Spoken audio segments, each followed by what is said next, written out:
Goldy Luck and the Three Pandas. Written by Natasha Yim. Illustrated by Grace Zong.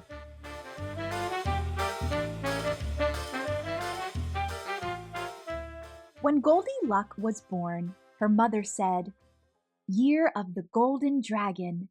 Very lucky year. This child will have good luck." "She has a face as round as a gold coin," said her father. "This child will bring great wealth." But Goldy had neither great wealth nor good luck. In fact, she could never seem to keep money in her piggy bank, and she had a bad habit of breaking things.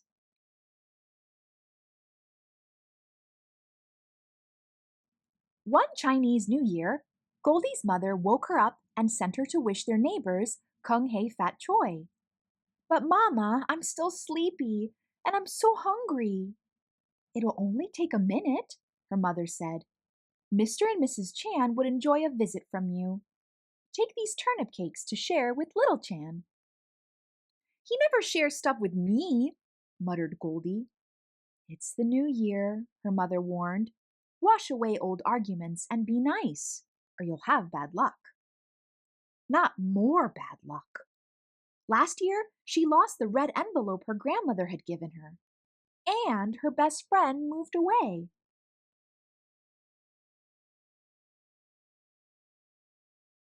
So Goldy walked next door to the Chan's apartment. She knocked on the door. No answer. She knocked again. Still no answer. Goldy gave the door a little push. It swung open and she tumbled in, dropping the plate. Turnip cakes catapulted all over the floor. "Oh no!" Goldy cried. "A whole plate of turnip cakes ruined! That was bad luck for sure."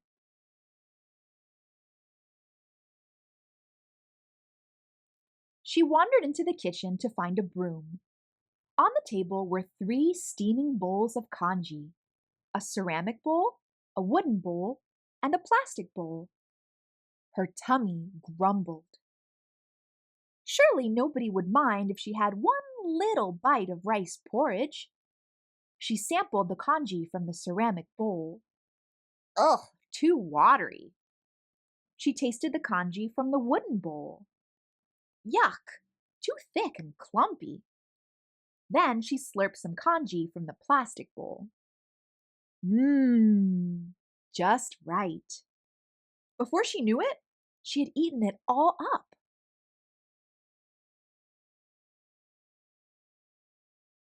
All that congee made Goldy even sleepier than she already was. Maybe she could just rest a bit and wait for the chance. She walked into the living room and saw 3 chairs. She plunked down on Mr. Chan's massage chair. Something hard steamrollered up and down her back. "Ouch!" she cried, springing to her feet. "Too rough!" Next, she plopped into Mrs. Chan's armchair and disappeared into the fluffy pillows. She felt like stuffing in a pork bun. "Oof," she mumbled, "too soft." Then she squeezed herself into little Chan's rocking chair. "Whee!" she shouted as she rocked back and forth.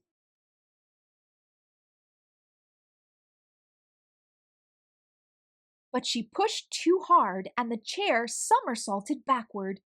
It hit the floor with a splintering crash. "Oh no!" Goldy exclaimed. 7 years bad luck? Or was that a mirror? In either case, she was still so sleepy. She ambled into the bedroom to find a place to lie down. Just for a few minutes, she reasoned.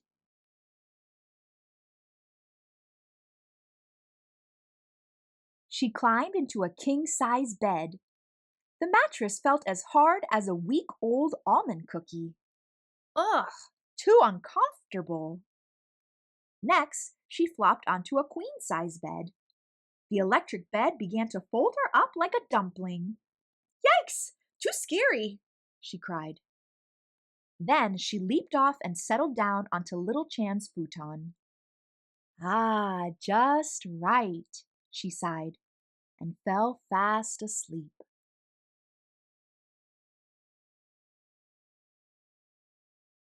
The Chans finally returned home. "Who dropped these turnip cakes all over the floor?" exclaimed Mr. Chan. "And didn't clean them up," added Mrs. Chan. "A whole plate of turnip cakes ruined," groaned little Chan.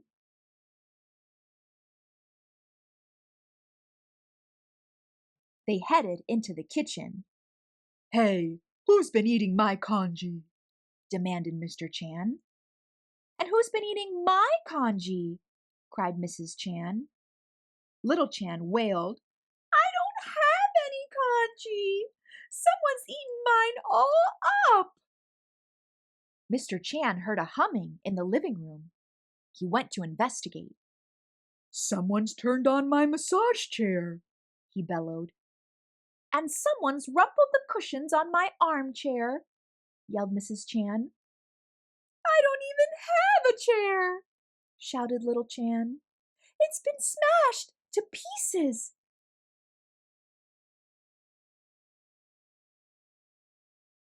When the three Chans looked in the bedroom, Mr. Chan hollered, "Someone's been sleeping in my bed."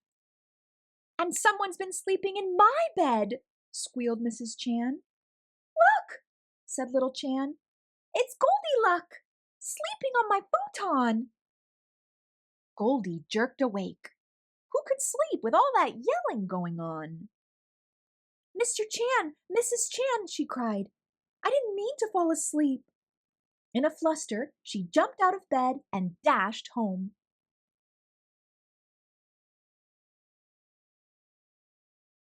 Her mother had set out congee for her breakfast.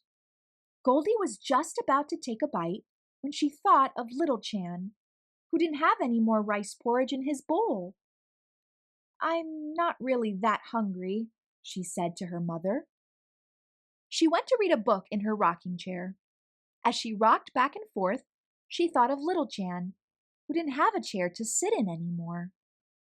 "I'm still sleepy. I think I'll go to bed," she said. Goldy climbed into her nicely made bed. She thought of the pillows and blankets she had strewn about the Chan's bedroom.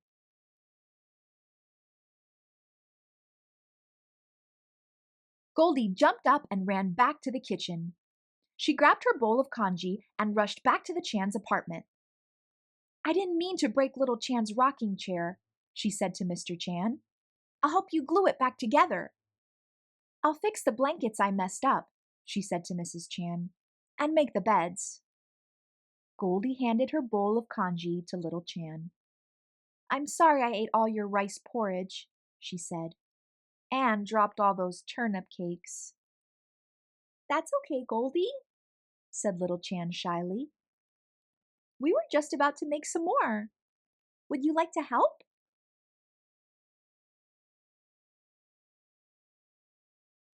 So Goldy and little Chan chopped, stirred, and steamed lots and lots of turnip cakes. Then they fried them up nice and crunchy for the New Year feast.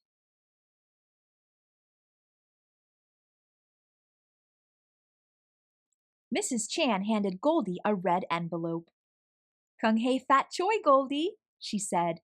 "May the new year bring you great wealth and good luck."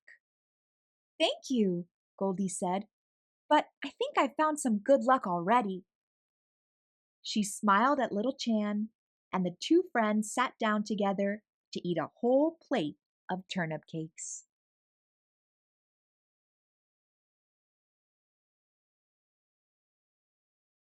The end. Does this story remind you of another story with three bears?